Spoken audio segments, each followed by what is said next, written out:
مهری نعمتوی 60 ساله ساکنی ناحیه باباجان غفورов بوده از آوانی خردسالی به دهقانی مشغول است. او زیاد از 30 سال است که در جمعه بازار با میوه فروشی مشغول است. خاله مهری امروز نیز چون همه روزه سرگرم سودای میوه‌جات بود. مهری نعمتوی میگوید که هر هفته روز جمعه سودا در این بازار خوب می شود و او با این طرز زندگیش را پیش برده قوتی یولموت به دست می آورد.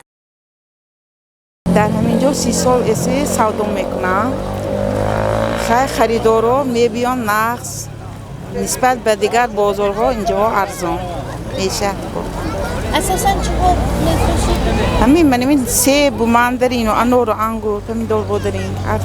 خریدارا نقص میشه.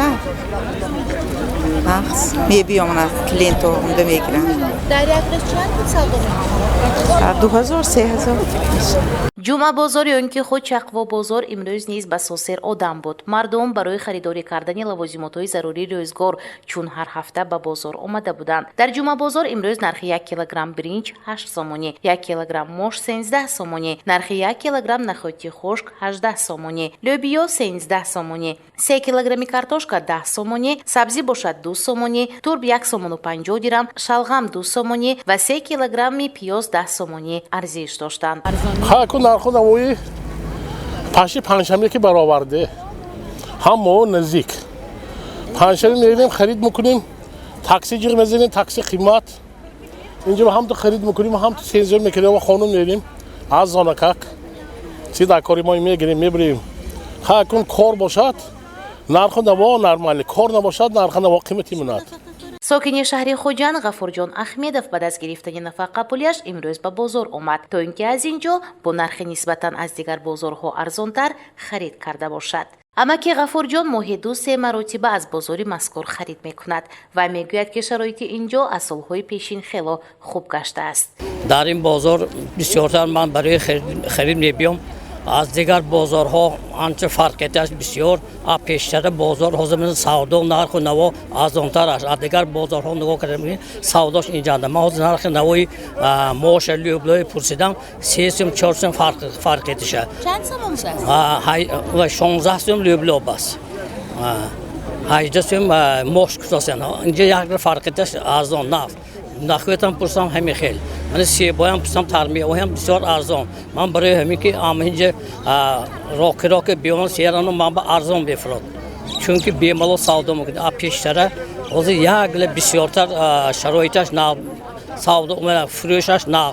هنگام نوارگیری ما با کارمندان بازار نیز صحبتی سری روحی داشتیم. بنا به گفته آنها ماموریت بازار عزم دارد که در آینده نزدیک برای بازم فراهم آوردن شرایط مساعد به فروشندگان و دهقانان جد و جهد دارد. در حقیقت مشاهده گردید که بازار مذکور از سالهای پیشین نگاه کرده کمی به ترتیب درآورده شده. جایهای نشست دهقانان و فروشندگان یعنی رسته‌های بازار نیز به نظام درآورده شده است. برخی از خریداران ابراز داشتند که نرخ جمعه بازار قریب که از دیگر بازارها ندارد. نفقه خور رحیم سفرов باشد ماهی 2 مرتبه از جماعت دهموی ناحیه جبار رسولov به جمعه بازار شهر خوجند آمده برای خانواده‌اش با نرخ ارزان خرید میکند. پیرمرد میگوید که امروز نرخ بازار برایش نه آنقدر پسند آمد.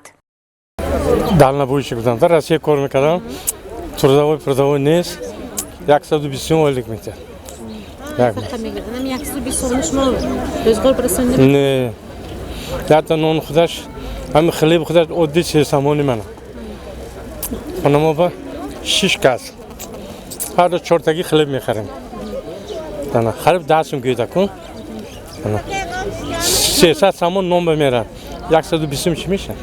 دایر به نرخ لوازمات‌های روزگار در این بازار اندیشه‌های مردم گوناگونند. نفری میگوید که فراوانی و ارزانی دیده می‌شود، نفری دیگر را باشد نرخ و نوا قانع کرده نمی‌تواند. نوابسته از آن به حکم عنعنه در آمده است که مردم هر هفته روز جمعه به بازار آمده لوازمات‌های خوراکی و حتی پوشاک‌ها را نیز از اینجا خریداری داشته باشند. مهری نعمتوی باشد امروز برای خریداران و میزاجانش زیاد از 100 کیلوگرم ترمیوه‌های وطنی از قبیل انگور و سیب و انار آورده میفروشد و با این طرز زندگی و روزگارش را پیش میبرد. دهقانم سوداگرم کلوبنیکا پمیدور بادرین که هرچی دهقانی های مونده و زمستان با خرید میفروشیم بهار بس دهقان خودمون میبریم. زندگیتون رو یعنی که پیش می‌رسید؟ ها نه زندگی نه میشه. محصولات گوشتی و شیری با فروش گذاشته این بازار موضوع دیگر است که از وضع سانیتاری و حالت نگهداشت آن در برنامه‌های من بعد پیگیری خواهیم کرد. گزارش پروین احرار و برای جان شرمتов برای برنامه اطلاعاتی پیام روز.